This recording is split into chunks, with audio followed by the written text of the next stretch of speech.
안녕하세요. 저는 올해 70이 된 할머니입니다. 사실 요즘은 100세 시대라서 할머니라는 생각 안 하고 살아요.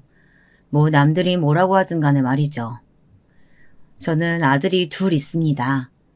남편은 진작 먼저 보냈고요. 아들들은 둘 다 뭐 딱히 효자들도 아니고 그렇다고 불효자도 아니에요. 물론 첫째는 속을 좀 썩였습니다. 결혼을 늦게 했거든요. 그거 말고는 딱히 뭐 속 썩이는 건 없었죠. 둘째는 다니던 회사에서 애를 해외로 발령내는 바람에 지금은 지 처자식들이랑 다 해외에 나가 있어요. 그게 벌써 5년이 넘었네요. 그래도 재작년부터는 1년에 한 번 정도는 한국에 들어옵니다.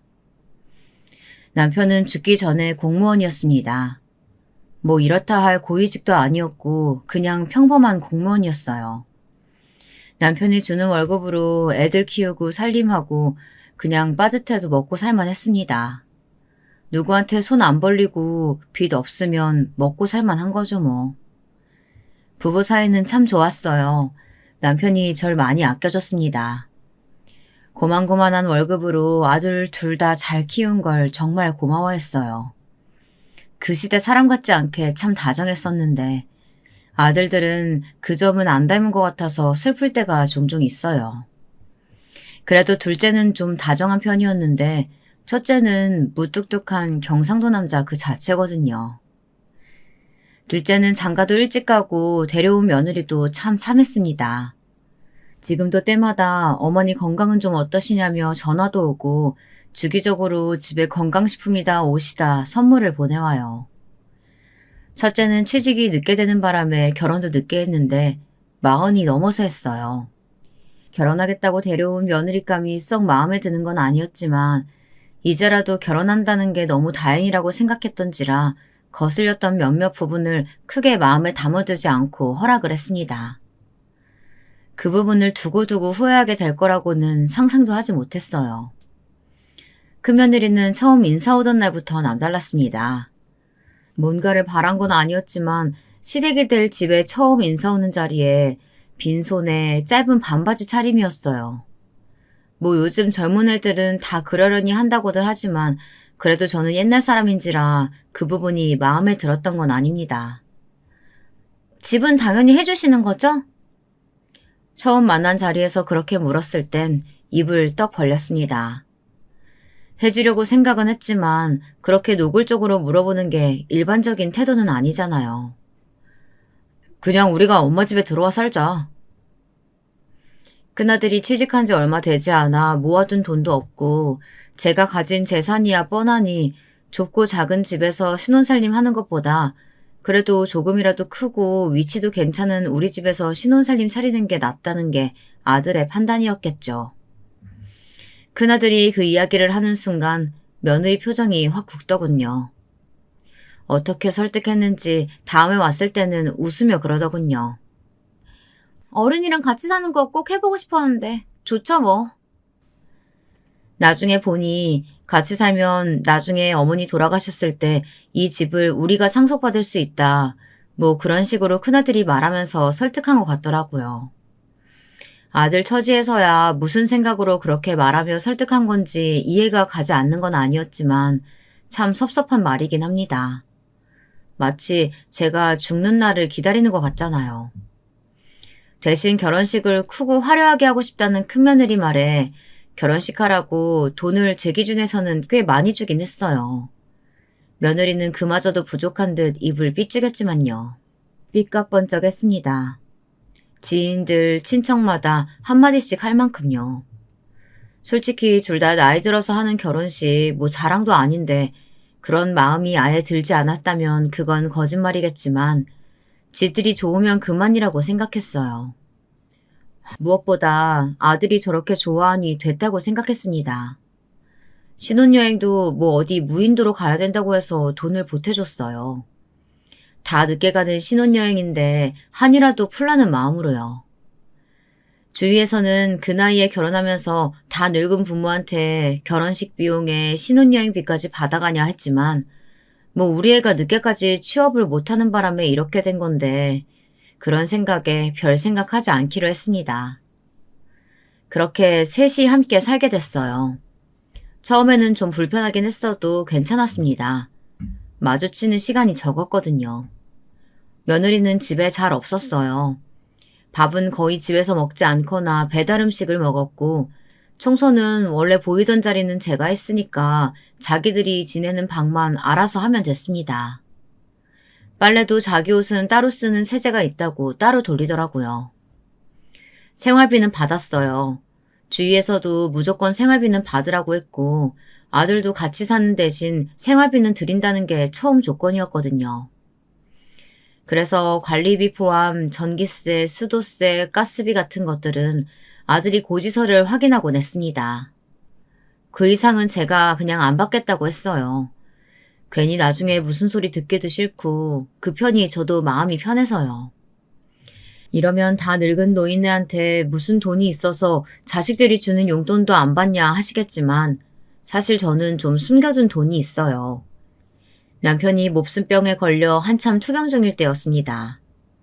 어느 날 둘이 있을 때 저에게 조심스럽게 말하더군요. 예전에 사둔 땅이 있는데 좀 많이 올라서 처분해서 당신 계좌에 넣어놨어.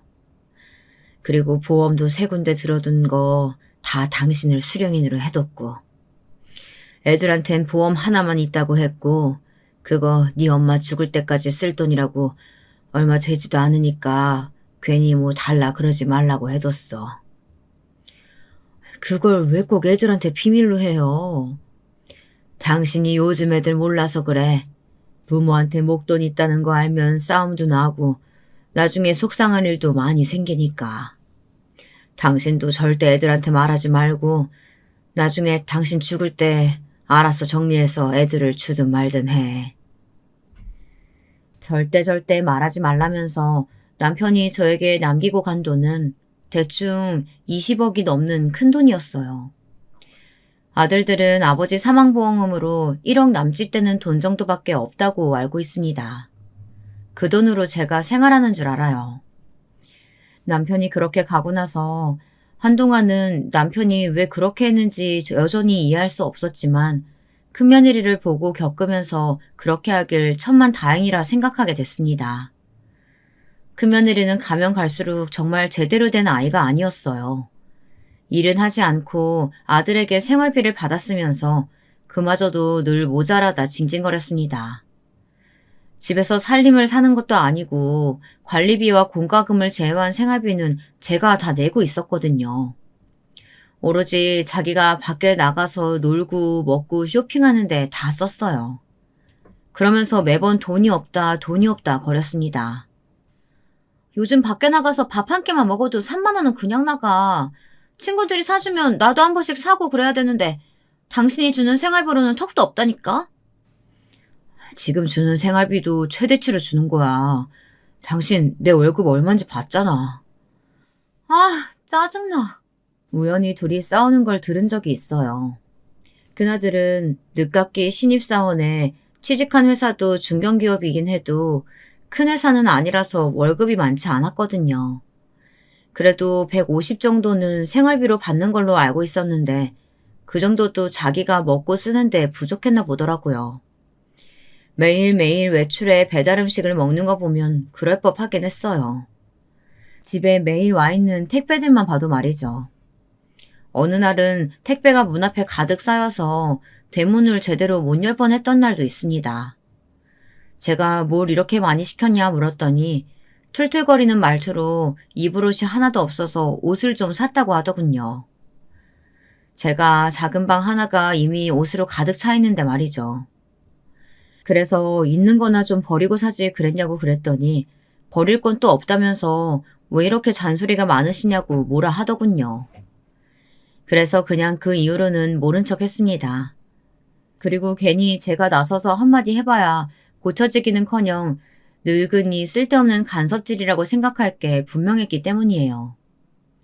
배달 음식에 나오는 그 쓰레기들이라도 제때 버리라고 했더니 그것도 입이 대빨 나와서는 어지간히 깔끔 떨어댄다 중얼중얼 거리더군요. 정말이지 기가 찰 노릇이었습니다.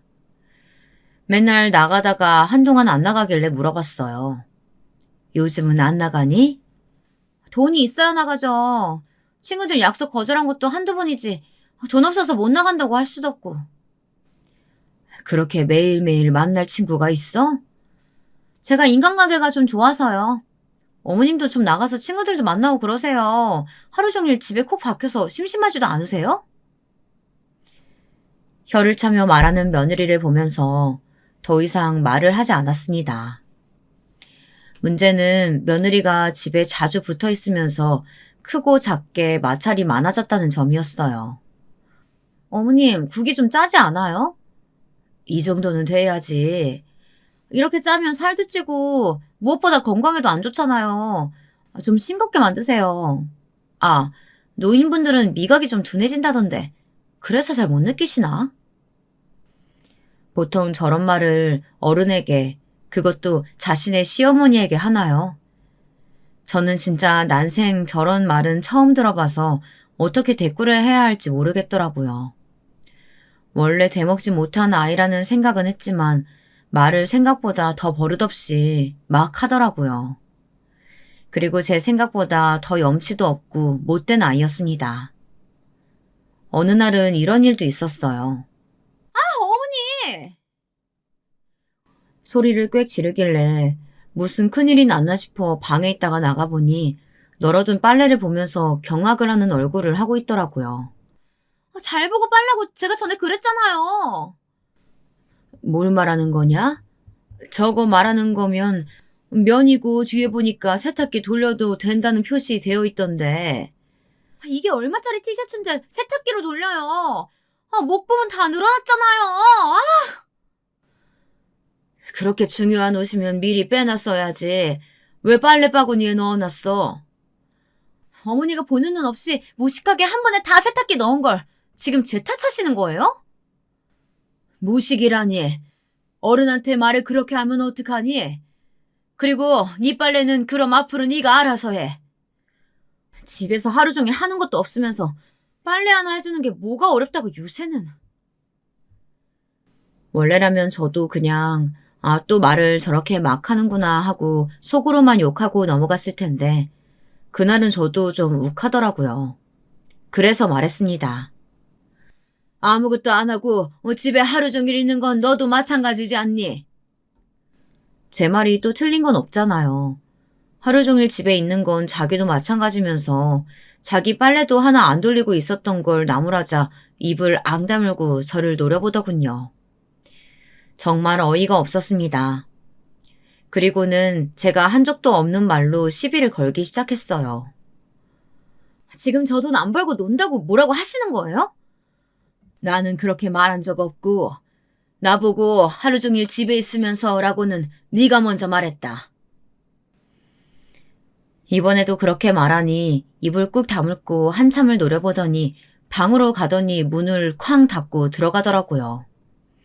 그리고는 저녁 식사 시간이 돼도 나오지 않았습니다.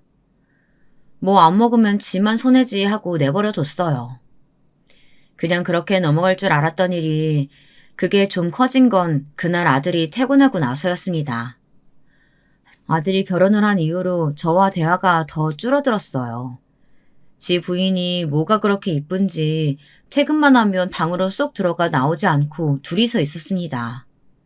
다 늦은 나이에 겪는 신혼이라 좋은가 보다 하고 넘겼지만 사실 며느리가 마음에 들지 않으니 그것도 거슬리더라고요. 그날 방에 들어간 아들이 뭔가를 지 마누라랑 한참 이야기하는 것 같더니 심각한 표정으로 저에게 할 말이 있다더군요. 대충 무슨 이야기를 할지 짐작이 갔습니다. 어머니, 저 사람 돈 벌러 안 나간다고 구박하셨어요? 역시 짐작대로 저한테 기분 나빴던 걸 그대로 이야기했더라고요. 아니, 그대로도 아니죠. 더 부풀려 이야기한 거죠. 자기 입맛대로 말입니다. 그걸 그대로 듣고 저에게 따지러 온 아들도 진짜 대단한 놈이죠. 안 그래요? 무슨 소리냐? 구박을 하다니. 저 사람이 그러던데요. 어머님이 자기 돈 벌러 안 나간다고 무시하고 구박해서 못 살겠다고. 지 빨래도 지 손으로 안 해놓고 나한테 빨래 왜 이렇게 돌렸냐고 뭐라고 하길래 그럼 네가 하라고 하니까 나보고 하루 종일 집에 있으면서 그게 뭐 어려운 일이라고 하더라. 그래서 나도 하루 종일 집에 있는 건 너도 마찬가지지 않냐 한 것뿐이다. 제 말이 또 틀린 건 하나도 없잖아요. 그런데 아들이 제 그 말에 잠시 뭔가 생각하는 듯 하더니 말하더군요. 곧 죽어도 잘못은 한 거 없는지 엄마 앞에서 마누라 편을 들어야 하던 그런 놈이었던 겁니다. 내가 그런 놈인 줄도 모르고 평생을 먹이고 입혔으니 이거 원. 저 사람 취직 못하는 걸로 집에서 잔소리 많이 들어서 그런 거에 좀 예민하니까 어머니가 이해를 좀 해주세요. 어른이시잖아요. 아무리 그래도 밥 먹으라는 소리도 없이 저녁도 굶기면 어떡합니까? 완전 천하의 불효자식 아닌가요? 아니 이게 말이 되는 소리냔 말입니다. 남들이 들으면 기가 막히고 코가 막혀서 뒤로 나자빠질 이야기예요. 40이 다 된 며느리 언제 밥 먹으라고 시어머니가 챙기기까지 해야 하냐고요. 도대체가 어떻게 생겨먹은 애들인지. 제가 애니? 70 먹은 노인네가 40 다 된 며느리 저녁밥도 차려서 대령해야 돼? 지가 배고프면 차려 먹으면 되지. 그 말이 아니라. 그 말이 아니면 뭐야? 손이 없어 발이 없어. 해놓은 밥 있겠다. 국 끓여놨겠다. 나와서 퍼먹기만 하면 되는데 그것도 내가 안 해줬다고 이러는 거냐? 어? 지가 생각해도 어이는 없었을 겁니다. 하지만 이미 아들은 지 마누라가 세상에서 제일 이쁜 놈이었어요. 그런 생각은 하지도 않으려는 듯 제 앞에서 한숨만 푹푹 내쉬더라고요. 싸가지 없이. 아무튼 예민한 사람이니까 어머니가 좀 이해해 주세요. 그렇게 싹바가지 없이 말하고는 나가더군요. 뭐 대단히 부모에게 잘하거나 다정한 아들은 아니었지만 그래도 정도는 지키는 아이라고 생각했는데 그거마저 아니었던 겁니다. 섭섭하기도 너무 섭섭하고 무엇보다 서러웠어요. 이런 대접을 받고 있다는 게 말입니다. 그래서 그날은 눈물도 찔끔 났습니다. 그래도 저는 져줄 생각이 없었어요. 잘못한 게 없으니까요. 그리고 그런 것들은 한번 지들 말 들어주기 시작하면 한도 끝도 없는 거 아시잖아요. 그날 이후로 빨래통에 며느리 빨래가 들어있으면 골라내고 하고 밥도 딱 저 먹을 만큼만 하기 시작했습니다. 그게 며칠이 반복되자 며느리가 점점 약 올라하는 게 느껴지더라고요. 하지만 모른 척 했어요. 한날은 저를 불러 세우더라고요. 진짜 쪼잔하게 이러실 거예요? 내가 뭘? 지금 몰라서 그러세요? 진짜 노인네들은 이래서 안 된다니까. 꽁해가지고 진짜. 어머님 친구 없으시죠? 너는 그 막말하는 버릇부터 고쳐야 돼. 씩씩거리며 말을 해도 듣는 척도 안 했습니다. 보복이라도 하듯 집 안을 어질러 놓더라고요. 설거지도 하지 않고 뭐 먹다가 흘린 음식도 닦지 않고 말이죠. 참다 한마디 했습니다. 이럴 거면 나가거라. 그럼 집 해주세요. 정말 뻔뻔하기가. 그런 아이는 정말 듣도 보도 못했을 정도였어요. 한동안 그렇게 집에서 되도록 마주치지 않으려 노력했습니다. 하지만 결국 일이 터지고 말았어요. 여름이었습니다. 워낙 더운 걸 못 참는지라 하루 종일 에어컨을 틀어놓지 않으면 답답해서 숨도 못 쉬는 사람이었어요. 제가요. 그런데 며느리가 외출을 하면서 그럽디다. 에어컨 그거 하루 종일 틀어놓으면 전기세 엄청 나오지 않아요? 그 말에 제가 대답 없이 며느리를 빤히 봤어요. 지가 하루 종일 집에 붙어있을 때는 아무 말도 안 터니 나가니까 제가 집에서 에어컨 트는 비용도 아까웠나 보죠. 전기세 지 남편 주머니에서 나간다고 말이에요. 살 날도 얼마 안 남은 양반이 에어컨 그렇게 팡팡 틀어놓고 그러는 거 아니에요. 전기세 좀 아끼세요. 그 말에 정말 여태 참았던 게 다 빵 터졌습니다. 며느리가 나간 틈에 아들네 방으로 들어가 박스에 짐을 쌌어요. 보이는 건 다 담았습니다. 퇴근하면서 같이 들어왔는지 아들네 부부가 들어와서는 놀라더군요. 지금 뭐 하세요? 왜 제 물건에 손을 대세요? 어머니 지금 뭐 하시는 거예요? 그 말에 돌아보며 말했습니다. 내가 살 날 얼마 안 남은 노인네가 에어컨은 왜 트냐는 말을 들으면서 살아야겠냐? 그것도 내 집에서? 그 말에 큰아들이 움찔하고서는 며느리를 한번 보더군요. 전기 아끼라는 차원에서 말한 거죠. 그런 얘기 좀 들었다고 이렇게 내쫓아요? 집 가지고 진짜 더럽게 유세 애. 별로 좋지도 않은지. 원래 그 정도 되면 큰아들도 며느리한테 한마디 하는 게 정상 아닌가요? 입을 꾹 다물고 며느리 눈치만 보고 있더라고요. 제가 벌떡 일어나 방으로 저벅저벅 걸어가 남편이 제 앞으로 남기고 간 통장 하나를 꺼내왔습니다. 그리고 아들 내외에게 던지며 말했어요. 내 전 재산이다. 나는 이거 니들한테 한 푼도 안 줄 거야. 둘째는 다 줄 거니까 그런 줄 알아. 제가 던진 통장을 며느리가 주워들면서 꿍얼거렸습니다. 이게 뭐 얼마나 된다고. 그러더니 금액을 확인하더니 눈이 경악으로 커졌어요. 일시, 백천만, 십만, 백만, 천만, 억, 10억? 며느리의 그 반응에 큰아들이 며느리가 들고 있는 통장을 가져가서 보더군요. 그리고는 눈이 동그래져서 물었습니다. 어머니가 이런 큰 돈을 어떻게 복권 내셨어요? 네 아빠가 죽기 전에 사줬던 땅이랑 보험금 정리한 돈이야. 그걸 왜 저는 모르는데요? 네 아빠가 니들한테 비밀로 하랬다. 돈 가지고 형제들 싸움 나고 그러면 나 힘들다고 없는 척하고 살다가 필요할 때 필요한 만큼 다 쓰고 애들 주든 어디 기부하든 알아서 하라고. 그 말에 큰아들이 인상을 찌푸리며 중얼거렸습니다. 하여간 아버지도 진짜. 지 아버지한테 섭섭한 듯 보이는 아들과 달리 며느리는 제 통장을 확인하자마자 뭔가 생각하는 듯 머리가 빠르게 돌아가는 것처럼 보였습니다. 그리고는 다짜고짜 무릎을 꿇더라고요. 어머님, 제가 죄송했어요. 진짜 잘못했어요. 갑자기 석고대자하는 그 모습에 진짜 기가 차서 웃음이 다 나왔습니다. 니네가 안 나간다면 내가 나가야지 뭐. 작은 애 한국아에 들어온다고 하더구나. 내가 니들 이야기했더니 들어오면 같이 살자고 그러더라.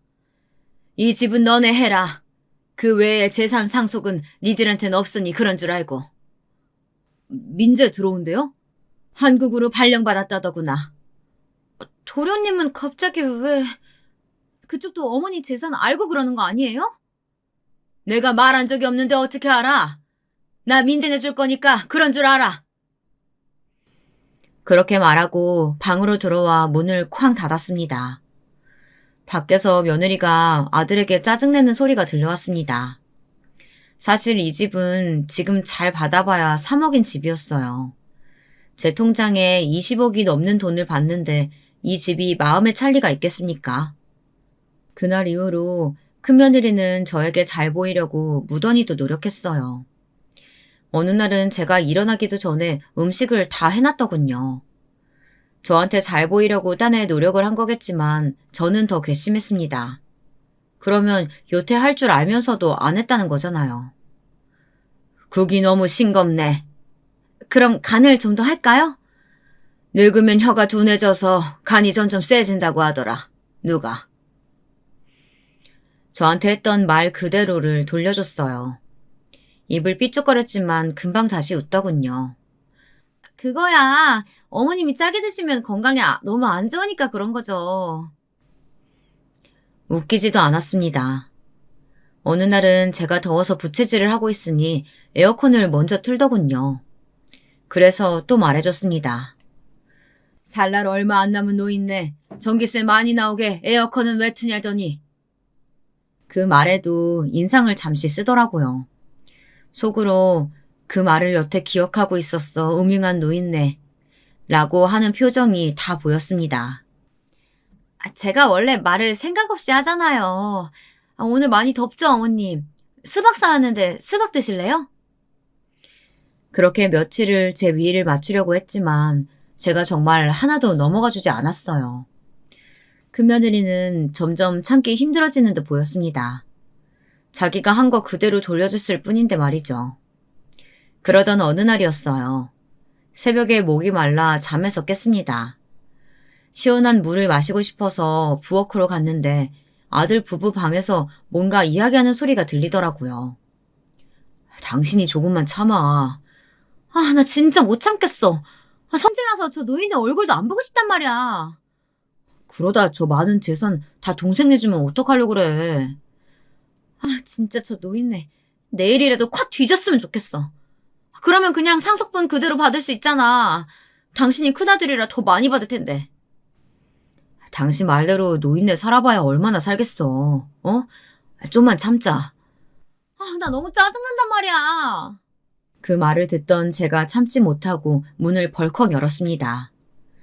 열린 문과 함께 제가 나타나니 아들네 부부가 화들짝 놀라더군요. 너네한텐 한 푼도 안 줘. 절대!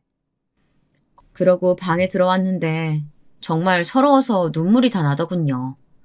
며느리는 그렇다 치고 지 엄마가 가지고 있는 돈 때문에 빨리 죽었으면 좋겠다는 아들이라니 말이죠. 당장이라도 제가 짐을 싸서 이 집을 나가고 싶었습니다. 그날부터 큰아들네 부부와는 말을 섞지도 않았어요. 그리고는 거짓말을 했습니다. 오늘 유언장 작성하고 공증도 받았다. 다 둘째 주는 걸로. 어머니, 아무리 그래도 너무하신 거 아니에요? 이 사람도 아들이잖아요. 그날 이후로 나한테 아들은 둘째 하나다. 내가 곧 이 집 나갈 거니까 그런 줄 알아. 그리고 방문을 쾅 하고 닫고는 들어왔어요. 문 너머로 지들끼리 대화하는 소리가 들리더라고요. 공증받았으면 끝 아니야? 우리 어머니지만 독하시네. 뭘 저렇게까지 하셔. 저 노인네 보통 아니라고 내가 몇 번이나 말했잖아. 들으시겠다. 좀 조용히 좀 말해. 그렇게 며칠이 지나고 둘째 아들에게서 전화가 왔습니다. 영문을 모르겠다는 말투로 제게 묻더군요. 그게 진짜예요? 형이 엄마 숨겨둔 재산 있는 거 나보고 알고 모시겠다고 한 거냐고 엄청나게 따지던데. 그게 너한테도 전화를 했든?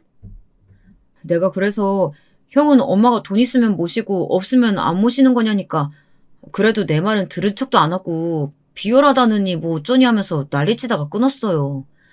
숨겨진 재산이라니 우리 집에 그런 게 다 있어요? 둘째 아들에게 상황을 설명해주니 역시 우리 아버지답다며 웃더군요. 졸지에 부자 엄마가 생겼다면서요. 형 그러는 거 보니까 엄마 진짜 형이랑 살게 두면 안 되겠어요.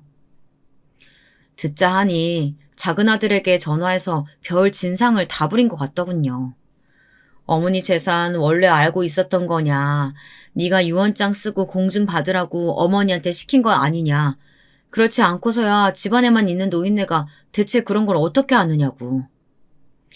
한국에서 살지 구하러 애엄마 들어갈 거예요. 형의 말투가 너무 험악했다고, 그런 집에서 엄마가 무슨 꼴을 당하고 있었는지 너무 잘 알겠다며 작은 며느리가 들어와서 집을 구해놓으면 자기들이 한국 들어오기 전까지 혼자 그 집에서 미리 살라더군요. 둘째네가 저 때문에 고생하는 것 같아 너무 미안했지만 그보다 하루라도 빨리 이 집에서 나가고 싶은 마음이 더 컸습니다. 괜히 니들이 고생하는구나. 어차피 집 구하러 들어가야 하는데 좀 일찍 가는 것뿐이에요. 그리고 애들 엄마는 좋아하던데요? 엄마 음식 맛있다고. 벌써 시어머니 부려먹을 생각이나 하고. 자기 음식이 맛없어서 그래. 일주일 뒤 작은 며느리가 한국에 들어왔다고 해서 함께 집을 보러 다녔습니다. 물론 아들네는 모르게 말이에요. 알았다가는 무슨 회방을 어떻게 놓을지 알 수가 있어야죠. 이 정도면 괜찮지 않을까요? 방도 4개고. 조금 큰 방 하나와 작은 방 3개가 있는 40평대 아파트였어요. 그 평수에 방이 4개인 건 흔치 않은데 잘 됐다며 작은 며느리가 손바닥을 치며 좋아하더라고요. 하지만 저는 조금 큰 집을 생각하고 있었습니다. 물론 나머지 금액은 제가 보태고 말이죠. 지들끼리 살다가 노인네랑 같이 살아야 하는 건데 이런 보상 정도라도 있어야 하지 않겠어요? 좀 더 큰 집으로 보고 싶은데 어머니, 저희 그 정도 능력 안 돼요. 내가 보태주마. 그랬더니 둘째 며느리가 손사래를 치면서 그건 진짜 괜찮다며 저를 만류하더군요. 하지만 제가 고집을 꺾지 않아서 더 큰 집으로 계약했습니다. 60평대 집이었어요. 그 전에 살던 집은 30평대 아파트였어서 딱 2배가 차이 났습니다. 그리고 신축의 위치도 훨씬 더 좋았어요. 딱 봐도 돈을 좀 썼구나 싶은 집이었습니다. 사실 일부러 이런 집을 고른 것도 있었습니다. 큰아들네가 보고 배 아파서 떼굴떼굴 구르라고요. 이사날이 정해졌지만 한마디도 하지 않았습니다. 그리고 당일 이삿짐센터 직원들이 들어오는 걸 보고 큰며느리가 알게 됐어요. 진짜 이러실 거예요? 뭐 이렇게 쪼잔하게 구세요, 진짜? 나랑 같이 살기 싫어했잖니. 나가겠다는데 왜 난리야, 난리가. 제가 죄송하다고 했잖아요. 시어머니 재산이 얼만지 확인하고 하는 사과가 사과니? 그동안은 제 눈치만 보면서 말 한마디 못했는데 진짜 나간다고 하니 정말 한 푼도 받지 못할까봐 걱정되긴 되는 모양이었습니다. 그리고 제 예상 그대로 이사하는 날 이사 가는 집까지 찾아왔어요. 그리고 집을 확인하고는 정말 배가 아파 죽더라고요. 이 집을 제가 사준 줄 아는 모양이었습니다. 집을 한참을 보던 큰며느리가 다짜고짜 거실에 드러눕더라고요. 어머니, 시어머니가 이렇게 아들들 차별해도 되는 거예요? 동네 사람들 이것 좀 보세요. 지금 사는 집보다 2배는 좋기 더 큰 집에 배가 어지간히도 아파 보였습니다.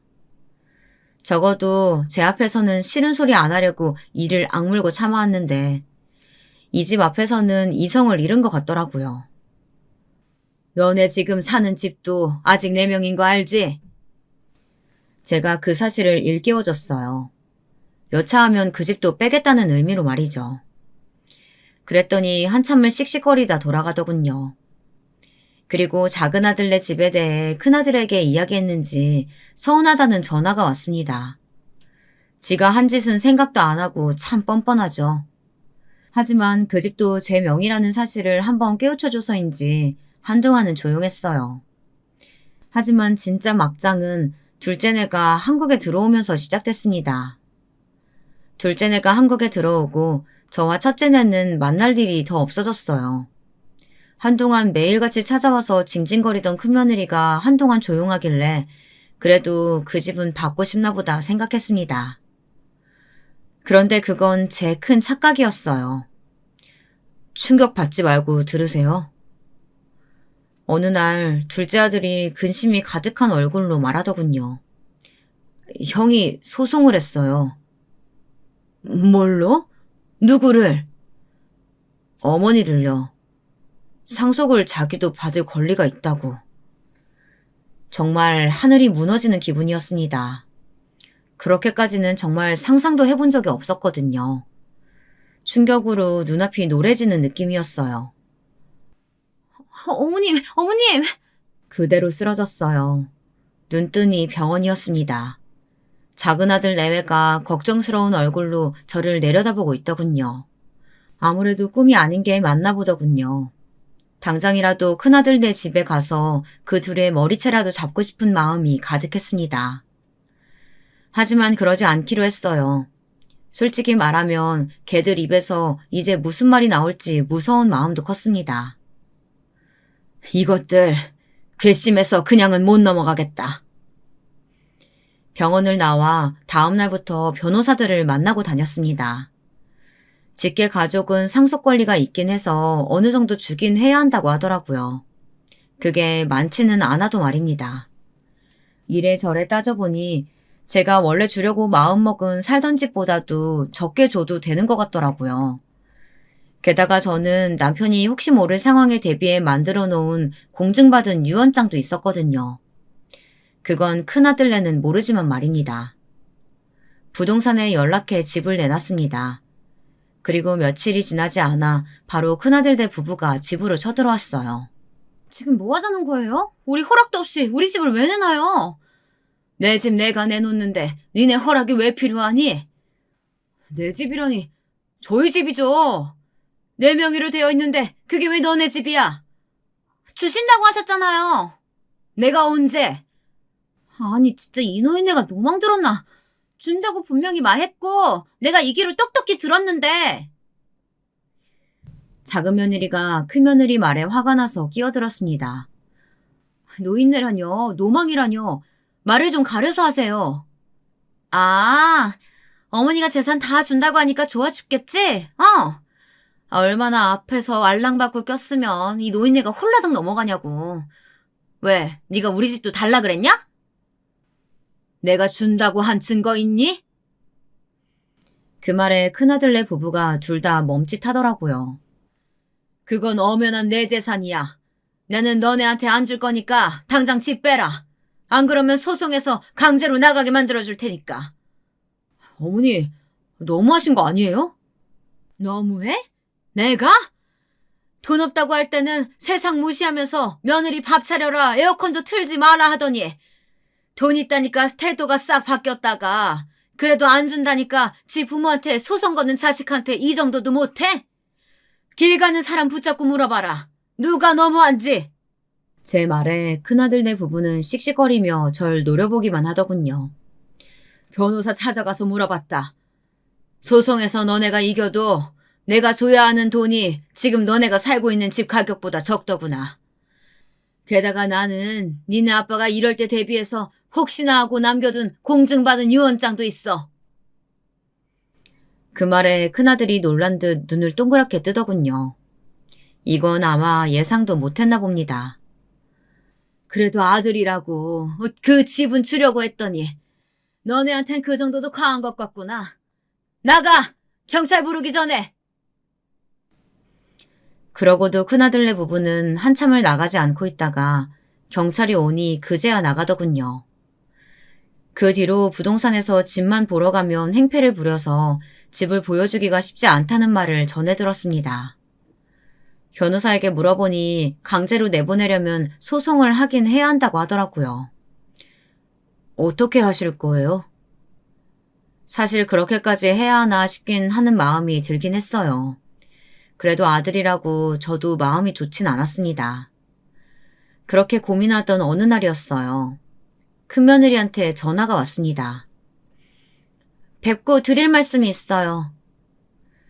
그 말에 커피숍으로 나가니 그전보다 훨씬 순한 눈을 하고 앉아있더군요.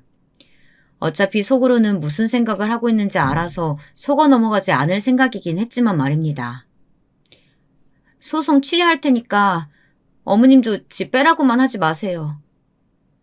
저희가 소송을 하면 강제로 나가야 하는 걸 들은 모양이더라고요. 그리고 남편 유언장까지 있는 마당에 잘못하면 그 집에 반도 안 되는 돈을 받게 될 거라는 게 계산을 미친 거죠. 제가 진짜 잘못했어요. 저는 그래도 남의 자식이지만 남편은 아니잖아요. 남편을 봐서라도 그냥 그 집은 두세요. 나는 너도 너지만 그 자식이 더 괘씸해. 아들이라는 놈이 지 엄마를. 남편도 많이 반성하고 있어요. 한 번만 용서해 주세요. 그렇게까지 말하니 마음이 좀 약해지긴 하더라고요.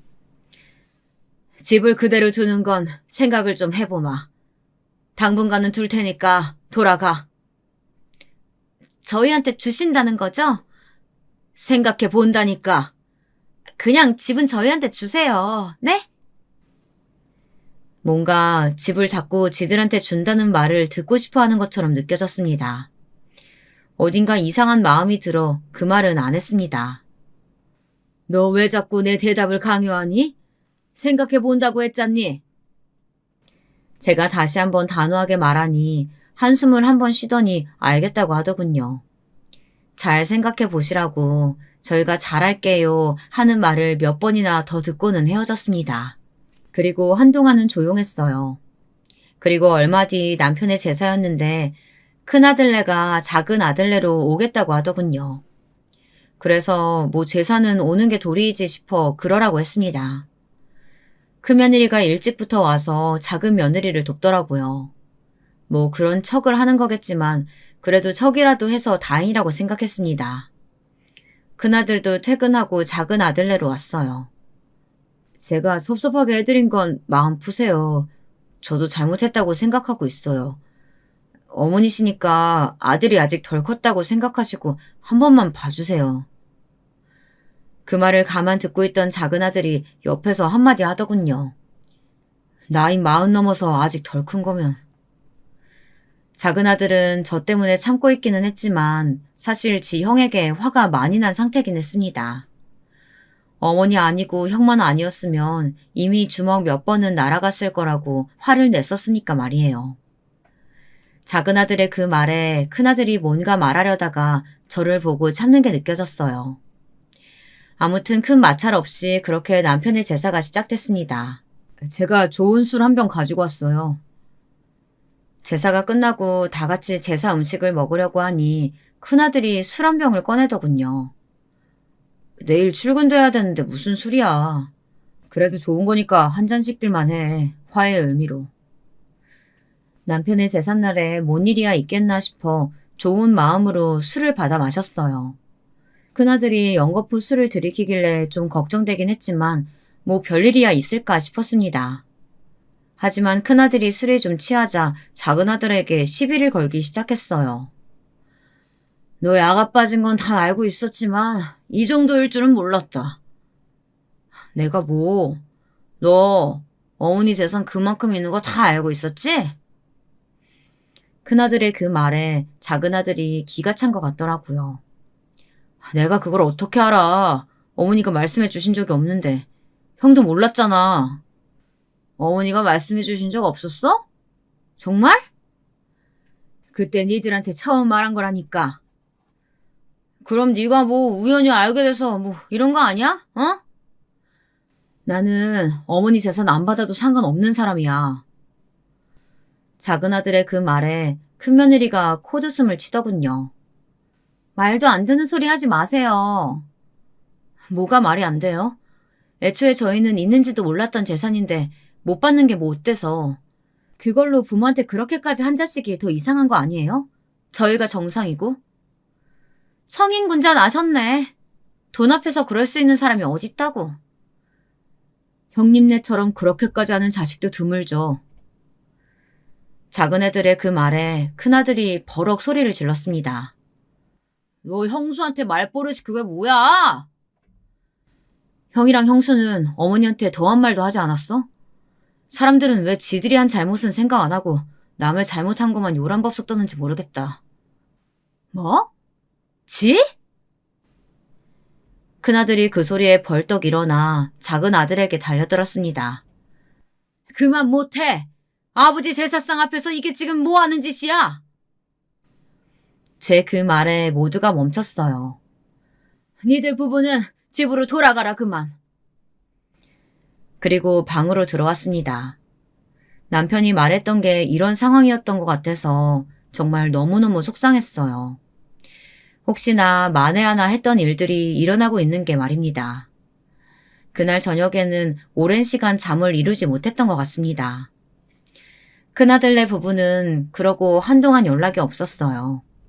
저도 부동산에 집을 내놓지 않았다는 연락을 다시 했습니다. 저도 부동산에 집을 내놓지 않는다는 연락을 다시 했습니다.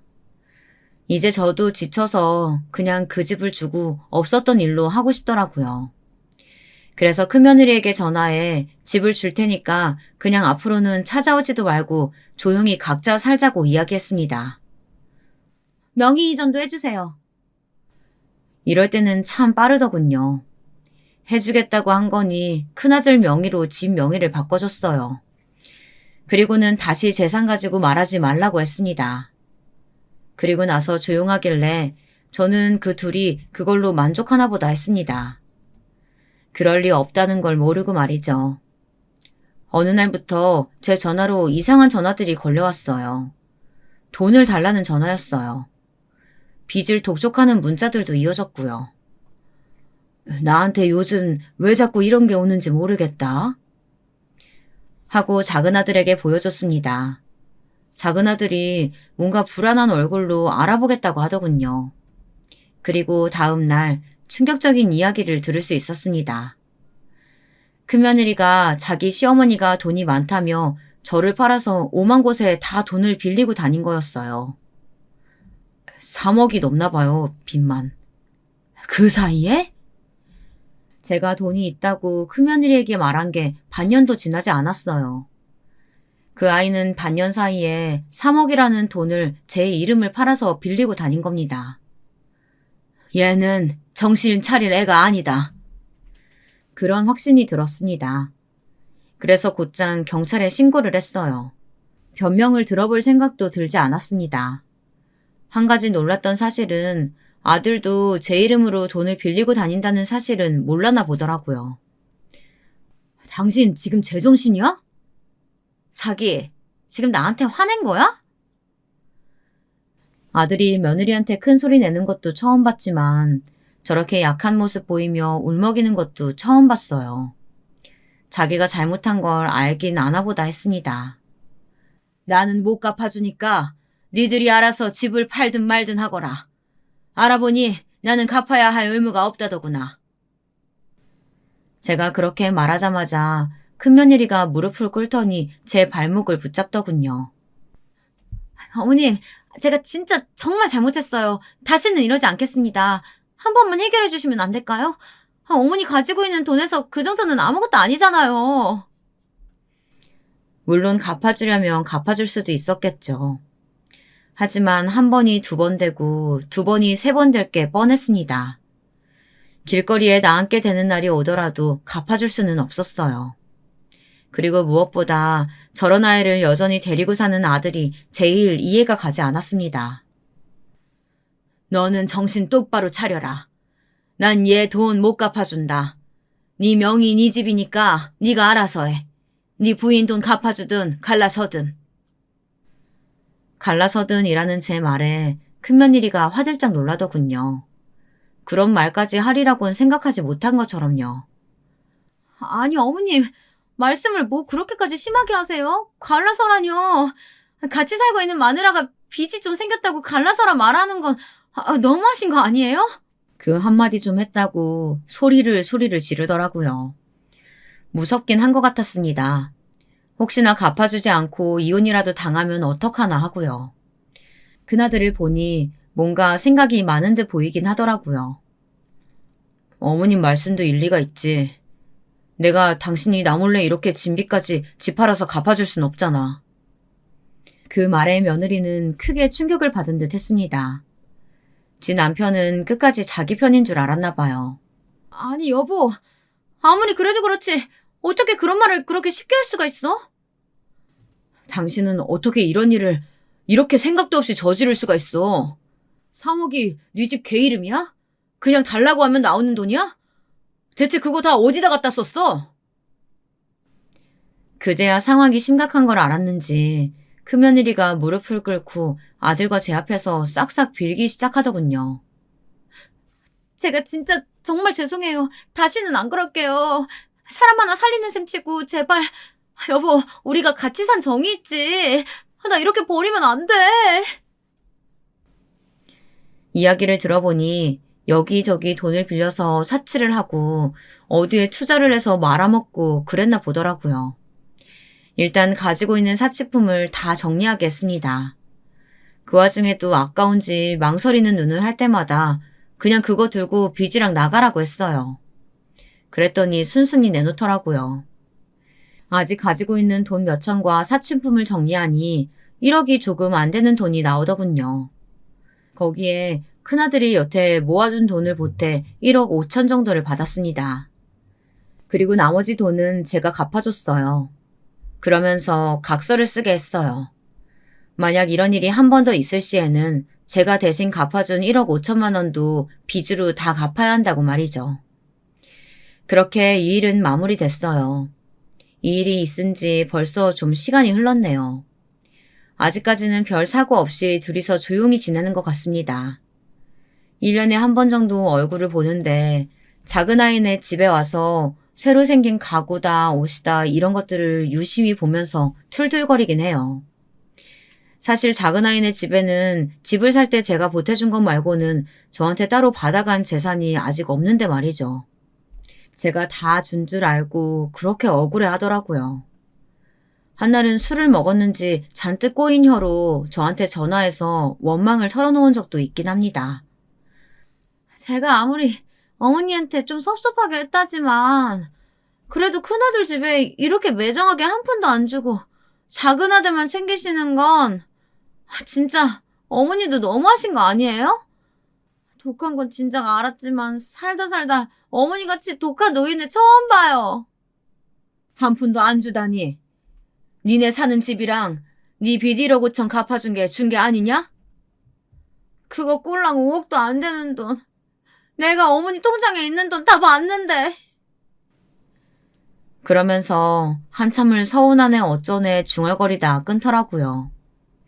이쯤 되면 진짜 궁금하시겠죠? 정말 한 푼도 안 줄 거냐고요. 일단 지금은 변호사를 통해 유언장을 써둔 상태긴 합니다. 일부는 기부하고 대부분은 작은 아들네 주는 걸로요. 저도 뭐 생각이 바뀔 수도 있겠죠. 어쨌든 큰아들은 제 핏줄이기도 하니까요. 하지만 아직은 그럴 생각이 없어요. 큰아들네 부부가 어떻게 사는지 지켜보면서 천천히 생각해 볼 겁니다. 그리고 아직은 사고를 안 치고 있기는 하나 큰며느리는 언제 어느 때 어떤 일을 저지를지 모르니까요.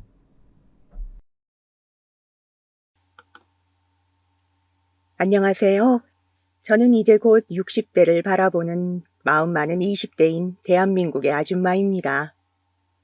요즘은 본격적으로 봄이 와서 꽃도 피고 괜히 마음도 싱숭생숭한 것이 지나간 일들을 계속 생각하게 되네요. 누구는 과거의 일을 계속 곱씹어 보는 것이 우울증의 증상이라고 하던데 저도 혹시 그런 걸까요? 저는 요즘 늙어서 죽을 때의 제 모습을 상상해 보곤 한답니다. 그런 생각을 굳이 왜 하느냐고요? 제가 시어머니와 친정어머니를 모셨던 경험들 때문인 것 같습니다. 저에게는 이제 죽음이라는 것이 그렇게 막연하고 먼 훗날의 일처럼 느껴지지 않고 언제든 저에게 닥칠 수 있는 일처럼 느껴지거든요. 어떤 일들이 있었는지 제 이야기 한번 들어보시겠어요? 먼저 저의 어린 시절 이야기와 어떻게 남편을 만나 결혼하게 되었는지 이야기부터 시작해 보겠습니다. 저는 경상도 지역에서 3남매 중 둘째로 태어났습니다. 제가 살던 동네는 버스도 1시간에 2대 오곤 해서 저는 항상 동생들과 학교를 한참 걸어 다녔어야 했어요. 흙길을 걸어 다니며 고등학교를 겨우 졸업하고 저는 생계전선에 나서게 되었습니다. 처음에는 동네 바느질 거리를 어머니와 함께 받아와서 바느질 요령을 배워서 어머니와 바느질을 하다가 나중에는 근처 도시에 있던 미싱 공장에 다니게 되었습니다. 처음 미싱을 배우면서 손가락도 많이 다치고 피가 철철 날 때는 그만두고 싶기도 했지만 하다 보니 일이 손에 익고 또 제가 미싱을 드르륵 박을 때마다 옷이 만들어지니 그런 것들이 신기하면서 옷 만드는 공부를 좀 더 하고 싶더라고요. 그렇게 젊은 나이에 저는 도시에서 혼자 생활을 하면서 퍽 외로움을 타게 되었습니다. 동네에는 같은 고향에서 올라와 자취를 하는 동네 언니들도 있고 또 같은 공장에 다니는 언니들도 있었지만 가족과 함께 지낼 수 없고 또 각박한 도시 인심을 버텨내기가 힘들더군요. 그렇게 저는 20살 초반이 될 때까지 계속 미싱 일을 했습니다. 섬유로 유명한 도시였기 때문에 일거리는 많았고 항상 밤낮으로 미싱을 돌리다 보니 허리와 손목이 나만하질 않았습니다. 그렇게 일을 하면서 저는 제가 일하던 미싱 공장 옆에서 무슨 사무실을 차릴 거라며 몇 명 안 되는 직원을 데리고 낑낑대며 항상 뭔가를 하던 젊은 사장님을 알게 되었죠. 오며 가며 인사를 하다 보니 나중에는 안부를 한두 마디 전하게 되었고 서로 고향 이야기라든지 가족 이야기 등을 하면서 고민을 들어주곤 했습니다. 그러다 그 청년 사장님이 저에게 데이트 신청을 했습니다. 처음에는 몇 번 부담스러워 거절했으나 계속 밥이라도 몇 번 먹어보고 거절해도 하도 떼를 쓰다시피 하길래 뭘 그렇게까지 나랑 밥을 먹고 싶다는데 내가 뭐라고 튕기나 싶어 저도 나중에는 그냥 밥을 먹으러 가게 되었죠. 처음 그 사람이 저를 데리고 간 곳은 연탄 연기가 자욱한 고깃집이었어요. 연탄불에 구운 막창 먹어봤냐며 이게 정말 먹다 보면 맛이 끝내준다고 그는 저에게 재차 막창을 권하면서 소주를 한 잔 따라 마시더군요. 저는 첫 데이트부터 막창을 대뜸 먹자고 하다니 어이가 없었어요. 적어도 깔끔한 경양식집 정도는 데리고 갈 줄 알았거든요. 저는 원래 고기류를 좋아하지 않는 데다가 곱창, 막창 이런 것은 질색이라 순대를 먹을 때도 내장은 절대 먹지 않고 선지 해장국도 절대 먹지 않는 사람이었거든요. 심지어 그런 음식을 안 좋아한다고 분명 이야기한 적도 있었습니다. 참, 이 남자는 자기 위주로 하는 사람인가 보다 그렇게 싫어한다고 말했는데 사람에 대한 배려가 없구나 싶어서 이제 만나지 말아야겠다 생각하고 있는데 그 사람이 그러더군요. 미선 씨, 제가 어른이 되고 나서 먹어본 음식 중에서 제일 맛있었던 게 이 막창인 거 알아요? 사실 이 막창에는 사연이 있거든요. 돌아가신 우리 아버지가 가끔 일이 고된 날 저녁에 집에 오시면 항상 사들고 오시던 게 이 막창이랍니다. 저는 그때는 아버지가 먹어보라고 해도 무슨 맛으로 먹는지 모르겠다며 안 먹겠다고 했는데 제가 고등학생 때 아버지가 일하시다 그만 사고로 돌아가셨어요. 그리고 그 후에 막창을 무슨 맛으로 먹는지 20살이 넘어서야 알게 되었죠. 제가 그때 아버지와 함께 막창도 먹고 같이 말벗이 되어드렸다면 얼마나 좋았을까요? 저는 이 막창을 볼 때마다 아빠 생각이 나요. 그러면서 다 큰 남자가 아빠가 보고 싶다며 눈물을 뚝뚝 흘리는 거였어요. 저는 그 모습을 보자 고향에 계신 엄마 생각도 나고 마음이 너무 아팠습니다. 사실 저도 아버지가 중학교 때 돌아가신 아픈 경험이 있었거든요. 아빠는 농사일을 하시다가 무리를 많이 하셨는지 심근경색으로 갑자기 돌아가셨거든요. 저와 오빠 동생은 그 카드에 적힌 말을 아빠의 유언이라 생각하면서 살고 있었죠. 하필 이 사람이 꺼낸 아빠 이야기에 약해진 저는 한 번도 먹어보지 않은 막창을 용기를 내어 덥석 먹어보았어요. 그냥 먹는 걸 보기만 했을 때는 물컹하고 이상한 맛일 것 같던 생각과 달리 막창은 쫄깃하고 맛있었습니다. 찍어 먹으라고 나온 장도 특이하고 맛있었어요. 저는 그 사람과 함께 그날 막창을 먹으며 이런저런 가족 이야기와 사는 이야기를 나눴어요. 산적같이 생겨서 마음에 들지 않았던 첫인상과 달리 아빠 이야기를 하는 모습을 보니 마음이 따뜻한 사람같이 느껴졌습니다. 그렇게 저는 그 사람과 몇 번의 데이트를 더 하게 되었습니다. 우리는 주로 산책을 하거나 맛있는 것을 먹으러 다녔어요. 저는 파전 같은 걸 좋아해서 산에 있는 절 구경을 갔다가 한 바퀴 돌고 경치를 구경하고는 내려오면서 해물 파전집에 들러 동동주와 파전을 먹는 시기였죠.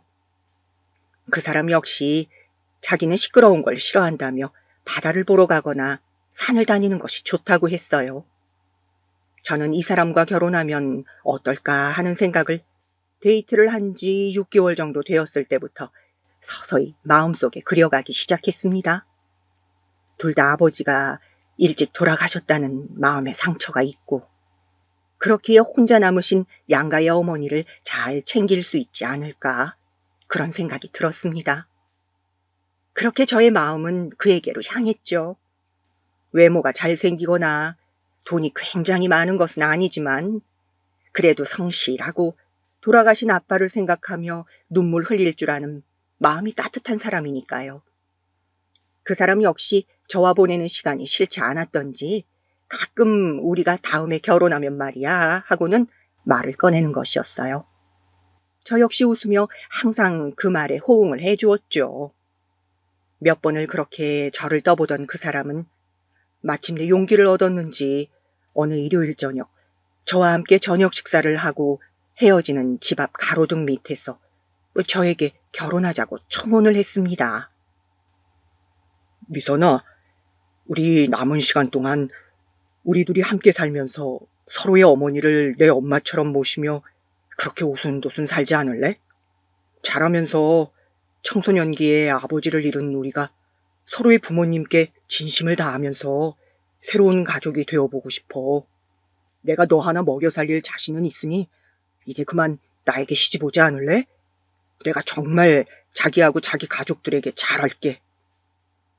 저는 그 어떤 설레는 말보다 서로의 엄마에게 잘하며 살자는 그 말이 좋았고, 이런 생각을 하는 사람이라면 같이 가정을 꾸리고 미래를 함께해도 좋겠다는 생각이 들었습니다. 그렇게 저는 그와의 결혼 준비를 하게 되었어요. 결혼 준비를 하면서도 저는 그 사람에게 계속 빠져들었습니다. 시간이 지날수록 그의 인간적인 면모가 좋아 보였어요. 보면 볼수록 곰돌이 같은 둥글둥글한 외모도 좋아 보이고, 또 덩치에 안 맞게 섬세하고 감정이 풍부한 것도 마음에 들었죠. 우리는 결혼을 위해 양가 어머니와 다 같이 만날 상견례 자리를 마련했습니다. 상견례 이전에 서로 양쪽 어머니들을 찾아가 미리 인사를 드렸기 때문에 어머님들은 결혼에 대해서도 염두를 두고 계셨고 잘 어울린다고 생각하셨는지 저희에 대해서 딱히 반대의 말을 하시거나 그런 것은 없었습니다. 상견례는 보통 굉장히 긴장되고 떨리다고 하던데 남친과 저의 가족들은 굉장히 훈훈한 분위기에서 맛있게 한정식을 먹으면서 마무리되었습니다.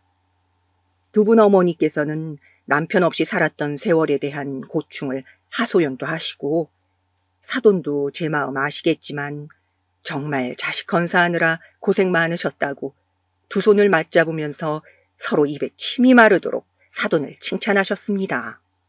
아무래도 과부 소리를 들으며 남편을 떠나보내고 그 모진 시간을 홀로 버텨온 그 마음은 직접 겪어낸 당신들만이 알 수 있는 것이었겠죠.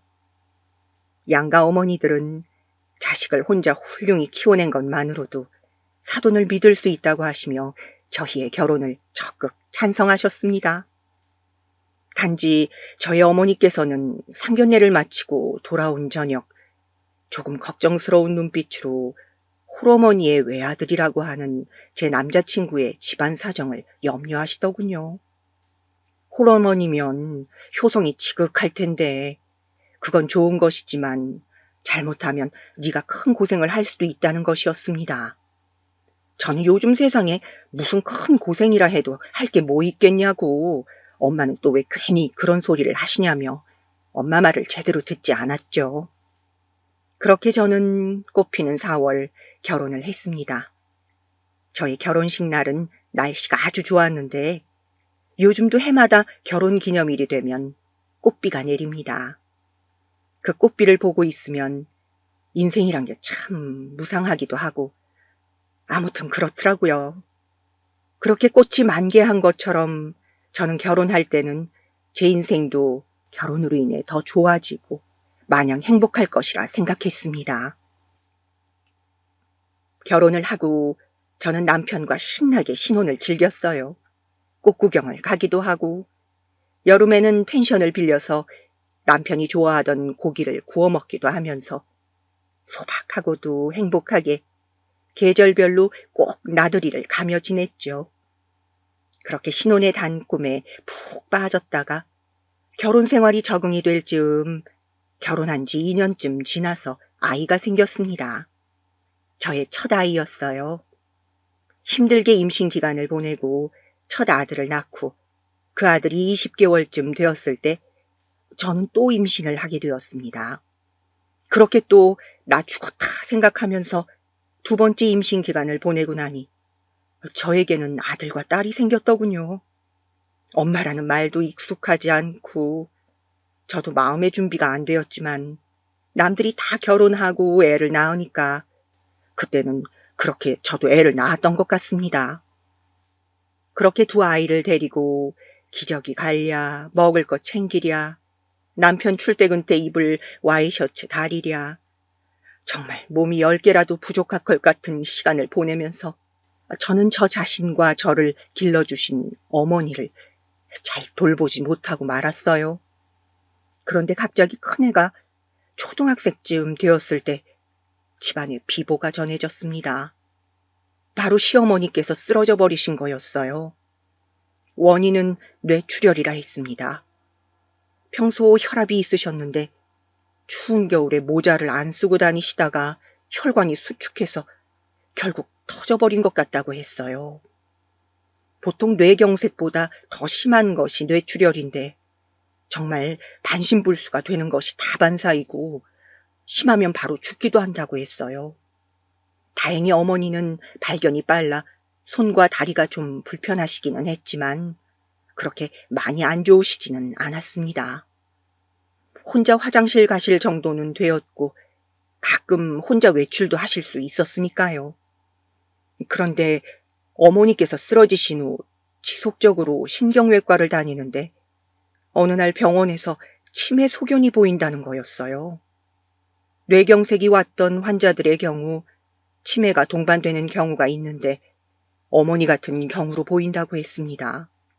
그리고 슬프게도 어머님은 치매 진단과 함께 점점 이성을 잃어가기 시작하셨어요.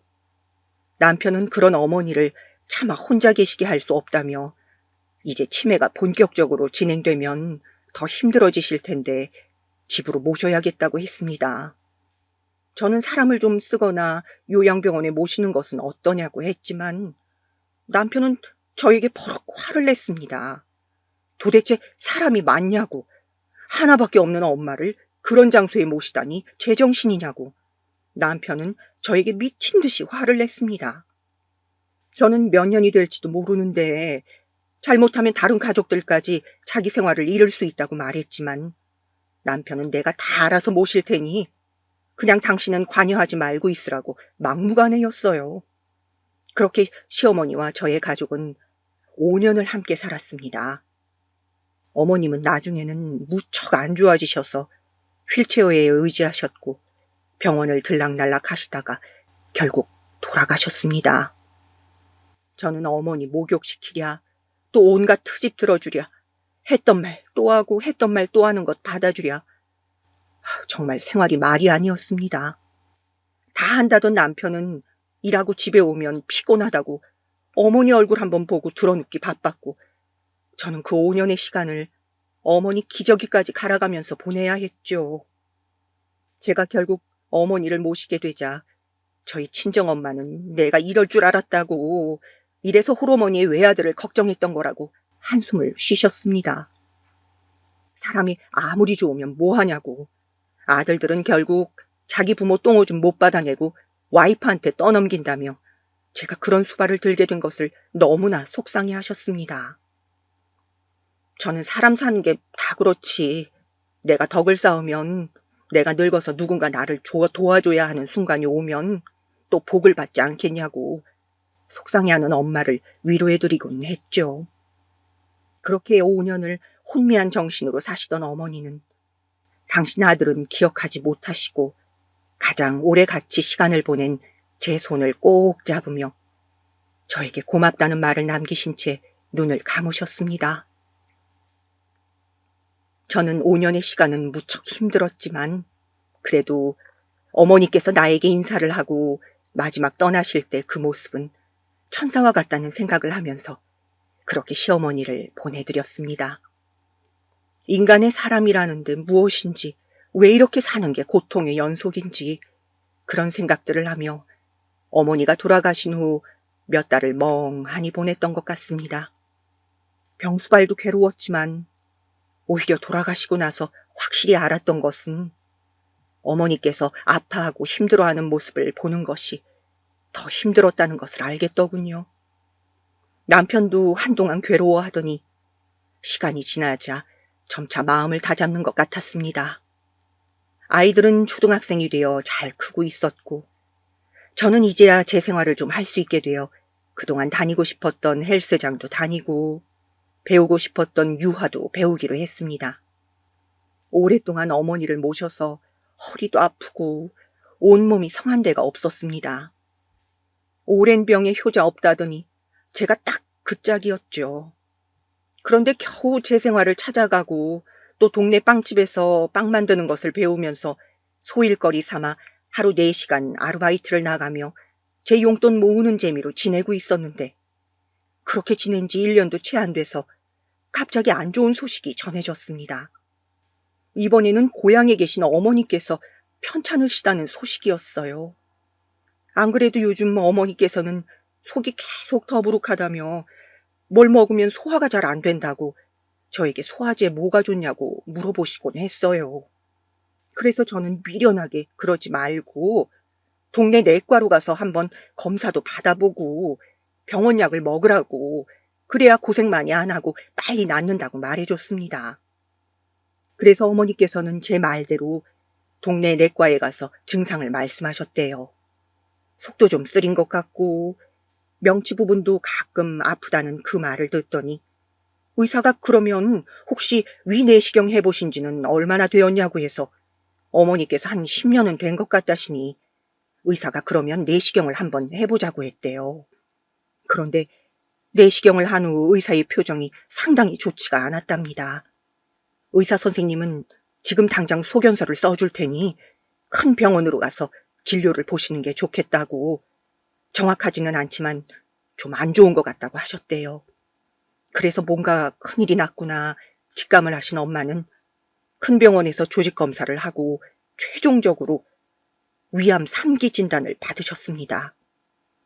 저는 엄마가 위암 진단을 받았다는 말을 하자마자 바로 엄마에게로 뛰어갔어요. 허겁지겁 집에 도착하자 엄마는 약하고 물을 드시고 계셨습니다. 엄마, 그러게 내가 진작에 병원 가보라고 했잖아요. 아, 얘는 왜 소리를 지르고 그러니? 나 안 그래도 정신없는데. 아니, 엄마, 이상하면 바로 병원에 갔어야지. 정말 엄마 이제 어떡해. 저는 다른 형제들도 모두 오라고 소집한 다음 앞으로 엄마를 어떻게 챙길 것인지 의논을 했습니다. 일단 의사가 수술은 가능하다고 했으니 식이 잘 하시도록 도우면서 수술을 하고 그 후 병구안을 누가 맡을 것인지 어떻게 엄마를 돌볼 것인지 등등 많은 이야기가 오고 갔어요. 일단 큰오빠는 자신이 지금 결혼을 하지 않고 혼자고 지방의 조선소에 다니고 있기 때문에 왔다 갔다 하면서 어머니를 모실 수가 없었어요. 오빠는 회사 안에 있는 기숙사 생활을 하는 중이었거든요. 제가 막내 여동생에게 물어보자 막내는 지금 아기가 2돌이 지나 어리긴 하지만 지금 사는 곳이 엄마 집 부근이니까 일단 내가 왔다 갔다 하면서 엄마를 돌보겠다고 말을 했습니다. 저는 그렇게 일단은 막내에게 엄마를 잘 부탁하고 집으로 돌아왔어요. 그 후 수시로 엄마 집을 들락거리며 엄마가 수술하기까지 계속 신경을 썼습니다. 당연히 운동이고 유하고 새로 시작한 취미생활은 다시 다 때려친 상태였죠. 그래도 어머니를 잃어본 경험으로 언제 돌아가실지 모른다는 생각이 들자 일단은 엄마와 최대한 시간을 보내고 오래 사실 수 있도록 챙겨드리는 것이 최선이라는 생각이 들었습니다. 제가 그렇게 정신없이 집과 엄마 집을 오가는 사이 당연히 초등학생이던 애들은 준비물을 빼먹기도 하고 아빠가 등교를 시키다 보니 체육복을 잘못 가져가기도 하는 등 엉망진창이었죠. 그래도 저는 그때는 엄마를 최우선으로 보필해야 했기 때문에 어쩔 수 없었습니다. 그런데 그렇게 정신없는 어느 날 저녁에 남편이 저녁을 먹다가 그러더군요.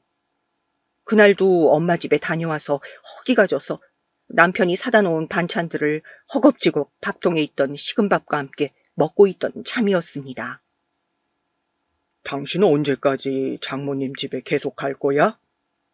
응? 그게 무슨 말이야? 언제까지 나랑 애들 안 챙기고 장모님만 챙길 거냐고? 뭐? 저는 남편의 날카로운 목소리에 단맛이 뚝 떨어지는 것을 느꼈습니다. 이런 생각을 하면 안 되지만 내가 시어머니를 5년을 모셨는데 고작 엄마 집 1~2달 왔다 갔다 한 것 가지고 이런 식으로 말을 하다니요? 저는 서러움이 울컥 밀려오는 것을 느끼며 말했죠. 지금 엄마가 언제 돌아가실지도 모르는데 남편이 저런 말을 하다니요. 저는 기분이 나빠서 퉁명스럽게 대답했습니다. 언제까지, 뭐가 언제까지야? 엄마 수술 잘하시고 항암 잘 마치실 때까지지? 그럼 그동안 우리 가족은 어쩌고? 우리 가족? 그러면 우리 엄마는 나를 낳아주고 길러주고 시집갈 때까지 챙겨주고 밥해준 내 엄만, 그리고 암에 걸린 우리 엄마는 가족도 아니라는 거야, 지금? 저는 갑자기 너무 화가 났습니다. 분노와 서러움이 들섞여 혼란스러운 기분이었어요. 사람이 어떻게 이렇게 이기적일 수 있나? 그런데 뒤이어 남편이 하는 말은 더 가관이거더군요. 나 때는 내가 외동이고 하니 어쩔 수 없이 내가 모셨지만, 또 내가 일을 하니 당신이 많이 돌봐드렸지만, 장모님은 자식이 셋이나 있으시잖아. 그런데 왜 하필 당신이 계속 왔다 갔다 하느냐고. 근처 요양병원에 모시거나 하고 처제가 들여다보면 되지 않겠어? 인간 같지도 않은 인간아. 그걸 지금 뚫린 입이라고 말이라고 해? 우리 엄마가 남편도 없이 삼남매 키우느라고 고생을 얼마나 했는지 아는 사람이 어떻게 그런 말을 할 수 있어? 저는 너무 화가 나서 그만 집을 박차고 나와버렸습니다. 남편이고 뭐고 진짜 때려 죽이고 싶을 정도로 화가 치밀어 올랐습니다. 어떻게 사람을 이렇게까지 화나게 할 수 있는지, 그것도 능력이다 싶더군요. 앞으로 이 인간을 어떻게 할까? 온몸이 부들부들 떨리고 너무 화가 났지만 저는 최대한 이성적으로 대처해야 한다고 다짐하면서 침착하게 이성을 찾았습니다. 저는 갑자기 내가 무슨 드라마의 주인공이 된 건가 싶고 눈앞이 아득했습니다. 서로 어머니밖에 안 계시지 아프시거나 할 때 진심을 다해 돌봐드리자던 그 약속을 저는 순진하게 믿고 다 지켰는데, 남편은 저를 5년 동안이나 병고안을 시키고서는 우리 엄마가 아프자 마치 남이라는 듯이 뒤통수를 치다니, 남편은 우리의 결혼 때 약속을 저버리고 저를 기만하고 철저히 속였습니다. 생각이 여기에 미치자 결혼을 잘못한 것은 아닌지, 저렇게 이기적인 인간이라는 것을 왜 몰랐는지 너무 후회스러웠습니다. 너무도 제가 한심하고 바보 같았습니다. 지금껏 속으면서 당하고 산 것이라니. 그날 저는 혼자 포항 바닷가를 갔습니다. 어릴 적 아빠가 계실 때 가끔 여름에 놀러 가곤 했던 호텔이 있었는데, 그곳에 찾아가 해지는 밤바다를 보면서 많이 울었습니다. 여기서 뛰어놀 때가 좋았다는 생각이 들었어요. 그때는 아무것도 모르고 천진난만하게 뛰어놀 수 있어서 인생의 고통을 몰라서 좋았다는 생각에 하염없이 눈물이 흘렀습니다. 그냥 새벽에 아무도 없을 때 저 바다에 뛰어들어 죽어버릴까? 죽어버리면 모든 마음의 번뇌와 고통이 사라질까? 어떻게 그렇게 결혼할 때 우리 엄마에게 잘하겠다고 했던 내 남편이 이럴 수가 있지? 정말 밤바다를 보라보며 저는 수천 번, 수만 번을 곱씹고 또 곱씹었습니다. 제가 알던 남편과 너무도 다른 이기적인 남편의 모습을 받아들일 수가 없었기 때문이죠. 흔히들 토사구팽이라고 하나요? 화장실 들어갈 때 나올 때 다르다고. 이런 식으로 나를 기만한 남편을 용서할 수가 없었고, 저도 이제 남편을 속이기로 마음먹었습니다. 나는 반드시 내 엄마를 지킬 것이며 남편이 우리 엄마 병수발을 들게 만들 것이다 라는 다짐을 하면서요. 무슨 짓을 해서라도 내가 시어머니 똥오줌을 다 받고 수발을 들었던 것처럼 그에 상응하는 것을 남편이 하게 만들고 싶었습니다. 그래야만 마음속에 차오르는 억울함과 분노가 사라질 것 같았어요. 저는 그날 밤 잠을 자지 않고 필사적으로 머리를 굴리면서 계획을 짰습니다. 막내 동생에게도 전화를 걸어 제 계획을 설명하고 조언을 구했지요. 어떻게 하면 남편을 엄마 병수발을 들게 할까? 동생이 마침 좋은 아이디어를 내더군요. 저는 동생의 말대로 진짜와 거짓을 섞어 남편에게 말해보기로 했습니다. 그리고 다음날 저는 집으로 돌아가 남편에게 말했습니다. 남편은 제가 그렇게 나가서 외박을 하고 온 것이 마음에 안 드는지 얼굴이 잔뜩 굳어 있더군요. 저는 그 앞에 가서 아무 일도 없었다는 듯 웃으며 말했습니다. 여보, 어제는 내가 말이 심했지? 엄마가 아프시니까 너무 속상해서 그랬어. 지금 그걸 말이라고 해? 아무리 엄마가 중요해도 이제 내 가정이 우선이어야지. 형제들이 돌아가며 장모님은 들여다 봐드리면 되잖아. 일단 당신부터 정신을 좀 차려. 우리가 모시게 되더라도 지금은 자기 멘탈이 너무 안 좋아, 내가 보기에. 저는 남편의 말을 듣는 둥 마는 둥 하면서 제가 여동생과 밤새 준비한 멘트를 꺼냈습니다. 근데 여보, 엄마가 가지고 있는 집 근처 땅 있잖아. 그 땅이 요새 땅값이 많이 올랐다고 하대. 거기 대학교도 있고 하다 보니 계속 땅값이 올랐었나 봐. 지금 그 근처에 대학생들 자취하는 원룸도 엄청 신축으로 올라가고 있고, 요즘 애들이 집이 조금만 멀어도 그냥 자취하고 싶어 하는 데다가 학교 기숙사도 이제 들어가기가 무척 힘들어졌다네. 거기 갭 투자 같은 거 하는 사람도 엄청 많은가 봐. 그래서 땅을 사려는 수요가 엄청 많대. 쇼핑몰이 들어선다는 말도 있고. 막내가 그 부근에 사니까 저번에 봤을 때 그 말을 하더라고. 그래서 저번에 근처 부동산에도 가봤는데 실제로 땅값이 무지 올랐더라. 한동안 계속 오르는 분위기일 거라고 해.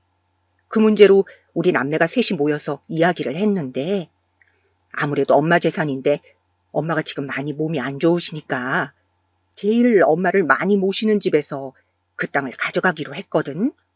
우리가 모시는 건 어떨까? 그건 안 되겠지.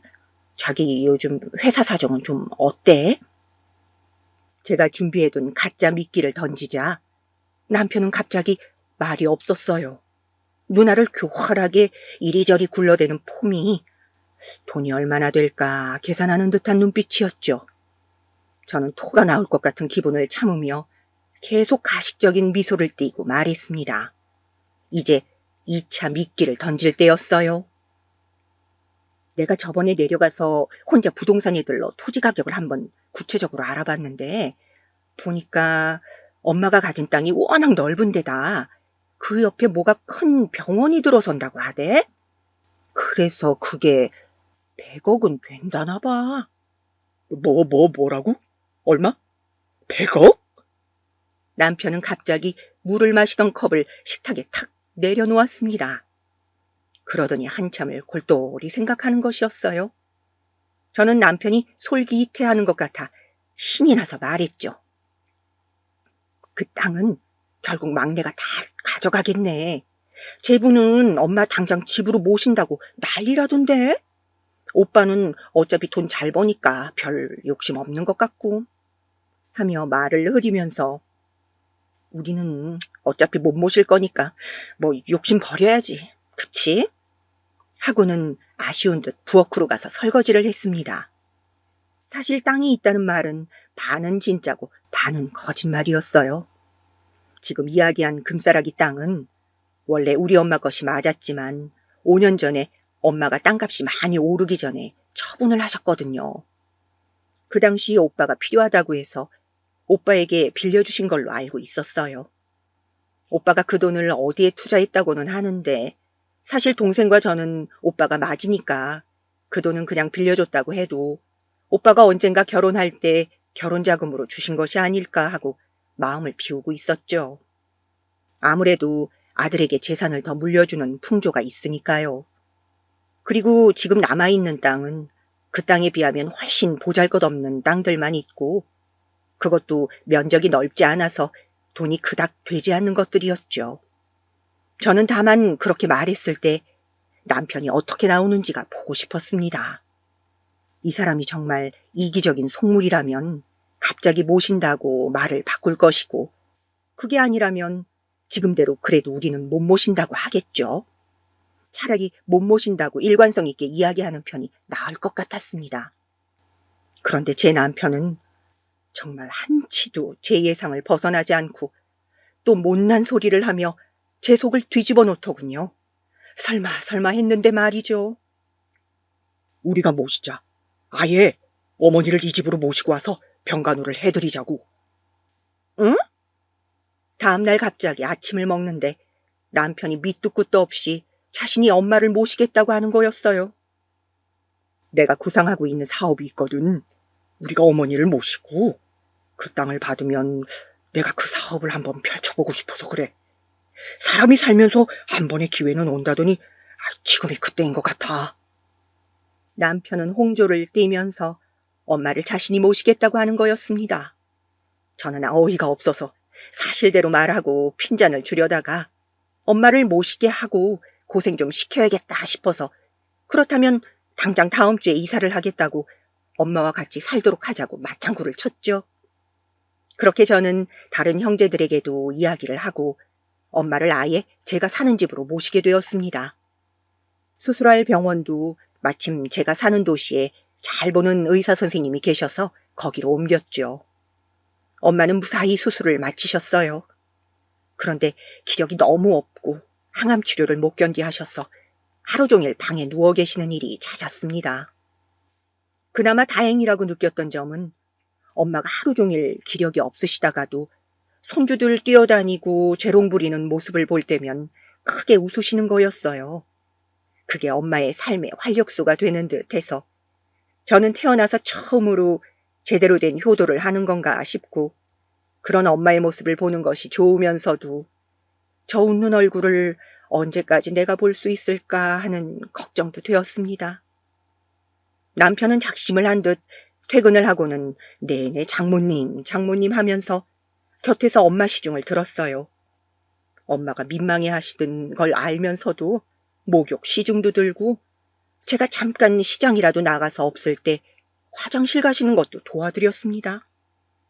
저는 돈이 그렇게 좋나 싶으면서도 참 그래도 엄마가 보기에는 사위가 그렇게 살뜰히 챙기니 엄마가 기분 좋은 것만도 어디냐 싶기도 한 얄궂은 기분이 들었어요. 그리고 처음에는 얼마 안 가 사실을 솔직히 말해야지 했던 것이 남편이 엄마를 잘 돌보면 돌볼수록 말할 수가 없게 되었죠. 갑자기 남편이 태도를 바꾸면 엄마가 얼마나 상처받을지 너무 큰 걱정이 되었거든요. 그렇게 엄마는 수술을 마치고 항암 치료를 하시고 완치에 가깝게 회복을 하셨습니다. 그래서 처음 위암 판정을 받은 시절부터 15년이나 더 살다가 돌아가셨죠. 처음 우리 집에 오셨을 때 초등학생이었던 아이들이 어엿한 성인이 되었으니까요. 돌아가실 때 엄마는 편안한 표정이셨습니다. 저는 엄마를 그렇게 잘 모시고 돌아가셨다는 것이 마음이 좋았어요. 물론 엄마와의 추억이 생각나서 슬펐지만 그래도 호상이었고 또 아프셨던 것에 비하면 오래 사셨죠. 오빠와 동생과 그렇게 상을 치르고 돌아오는 날 저는 집에 가면 이제 엄마가 없겠지 하는 생각에 눈물을 흘렸습니다. 어쩐 일인지 제가 그동안 그렇게 속물이라고 속으로 미워했던 남편도 엄마 재산 이야기는 꺼내지도 않고 우울한 표정으로 창밖만 바라보더군요. 그렇게 며칠을 우리는 엄마를 애도하면서 보냈습니다. 그리고 엄마가 돌아가신 지 한 달째 되던 날 남편이 드디어 이야기를 꺼냈습니다. 여보, 그런데 그때 말했던 어머니 땅 말이야. 그거 언제쯤 우리한테 오는 거지? 무슨 땅? 아니 왜 돈이 많이 올라서 시가가 지금 100억 원 넘었다던 그 땅 말이야. 아, 그 땅. 여보, 그거 내가 그때 자기가 우리 엄마 그만 챙기라고 말해서 내가 화가 나서 했던 거짓말이야. 뻥이라고. 놀랐어? 뭐라고? 저는 짐짓 웃으면서 말했지만 이렇게 오랫동안 거짓말을 한 것에 대해 이 남자가 어떻게 반응할지 걱정도 되었습니다. 혹시 너무 불같이 화를 내면서 이혼하자고 하면 어쩌나 그런 생각도 들었죠. 저도 처음에는 그랬지만 그동안 어머니를 지극정성으로 모시면서 남편이 장모님에 대한 애정이 생긴 것을 알기에 이렇게 이혼하면 안 되는데 하는 마음이 들었습니다. 그런데 남편이 뜻밖의 이야기를 하는 거였어요. 그럼 그 돈은 뭐였지? 응? 무슨 돈? 아니, 형님이 나한테 실은 어머니 모신 지 5년쯤 되던 때랑 10년쯤 되던 때 통장으로 돈을 보내시면서 미선이가 말한 그 땅 처분한 돈이라고 하시면서 나한테 돈을 주고 가셨단 말이야. 그런데 나중에 한꺼번에 정리하기로 했는데 미리 준 거 알면 안 좋아할 거라고. 여보한테는 말하지 말라고 자신이 말할 거라고 하시는 거야. 당신한테 아무 말씀 없으셨어? 저는 정말 처음 듣는 이야기였습니다. 저는 당장 오빠에게 전화를 해서 물어봤어요. 오빠, 이게 무슨 이야기야? 오빠가 최서방한테 돈 줬어? 10억이 넘는 돈이라고 하던데? 그것도 2번이나 줬다며? 어떻게 된 일이야? 아, 미선아. 내가 막내한테서 네가 그런 거짓말을 해서 어머니를 모시게 됐다는 말을 들었는데 내가 그래서 실은 마음이 안 좋아서 네 신랑이 도대체 무슨 생각인가 싶어 만나러 간 적이 있었어. 진짜로 돈을 바라고 엄마를 모시는 거면 내가 사람을 좀 쓰더라도 내 곁으로 엄마를 다시 모시고 오려고 했지. 그런데 너네 신랑이 말이야. 내 생각보다 속이 깊더구나. 무슨 말이야 그게. 그때 얼마나 아이들하고 남편 챙기라고 나한테 이기적으로 굴었는데. 그게 말이다 미소나. 너네 시어머니가 그렇게 돌아가시면서 깨달은 바가 있었던 모양이야. 일단 다른 가족들이 자기 생활을 하면서 멘탈을 잡아야 하는데 그때 네가 너무 힘들어하고 당장 숨 넘어갈 사람처럼 굴어서 걱정이 돼서 일단 말린 다음 안정적으로 어머니 모실 방법을 찾자고 말하려고 했대. 당연히 그동안 5년이나 병수발 들어준 너에 대한 고마움이 컸고 그래서 자신도 뭔가 돌려주고 싶었는데 마침 재산 이야기를 하기에 그거에 관심 있는 척하고 장모님을 맡기로 한 거래. 무슨 말을 해도 그때는 네가 자기 말을 안 믿고 억울해할 태세였다는 거야. 뭐? 자기도 그 말이 터무니없다는 생각이 들었는데 진짜든 아니든 상관없었대. 그저 엄마가 돌아가셨을 때 며느리 네가 흘리는 눈물을 보고 또 치매 걸리셨던 어머니가 마지막에 아들인 자신보다 며느리인 너를 기억하는 걸 보고 반성을 많이 한 모양이더라. 그래서 결혼 때 너희들이 했던 약속이 있다며? 그 약속을 지키기 위해 장모님과 최대한 시간을 많이 보내고 싶다고 하더라고. 그 말을 하면서 저에게는 장모님이 마지막 남은 내 부모인데 제가 모실 수 있는 기회를 달라고 아내에게도 은혜를 갚고 싶다고 말하는데 내가 차마 엄마를 내가 모시겠다고 할 수가 없어서 그냥 너희가 모시도록 둔 거지. 그리고 막내가 상의해서 엄마가 그때 땅 판 돈으로 빌려줬던 종잣돈을 주식으로 놔뒀다가 너희에게 준 거야. 물론 네가 알면 안 될 것 같아서 너희 신랑 앞으로. 그랬습니다. 저는 어느새 남편을 오해하고 있었던 거였어요. 분명 처음 결혼할 때 서로 엄마들에게 잘하자고 했던 그때 그 눈빛은 절대 거짓이 아니었는데 저는 남편의 진심을 전혀 보지 못하고 있었어요. 어쩌면 어머니를 5년이나 모시면서 저는 제가 일방적으로 희생을 하고 있다고 느꼈는지도 모르겠습니다. 그래서 그것에 대한 대가를 남편을 똑같이 고생시킴으로써 받아내려고 했던 것 같아요. 눈에는 눈, 이에는 이 그런 생각으로 말이죠. 오빠의 이야기를 듣다 보니 저 자신이 너무 부끄러웠습니다. 저는 남편에게 달려갔어요. 내가 사람을 잘못 본 것이 아니었는데 어쩌면 그동안의 세월에 속물이 되었던 것은 바로 나였다는 것을 뒤늦게 깨닫고 말았죠. 여보! 응? 당신 왔어? 어디 다녀오는 거야? 여보, 고마워. 당신 진심을 내가 오해해서 미안해, 여보. 저는 갑자기 와락 남편의 품에 달려들어 울어버렸습니다. 남편은 영문을 모르면서도 저를 토닥토닥 달래주면서 무슨 일이냐고 걱정을 했어요.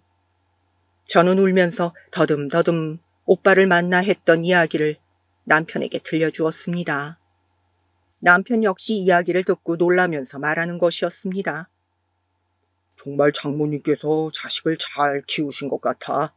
당신도 그렇고 형님도 그렇고 어쩌면 그렇게 사람들이 바르고 반듯한지 내 엄마도 잘 챙기지 못하고 큰소리만 쳤던 예전의 내 모습이 또 부끄럽네.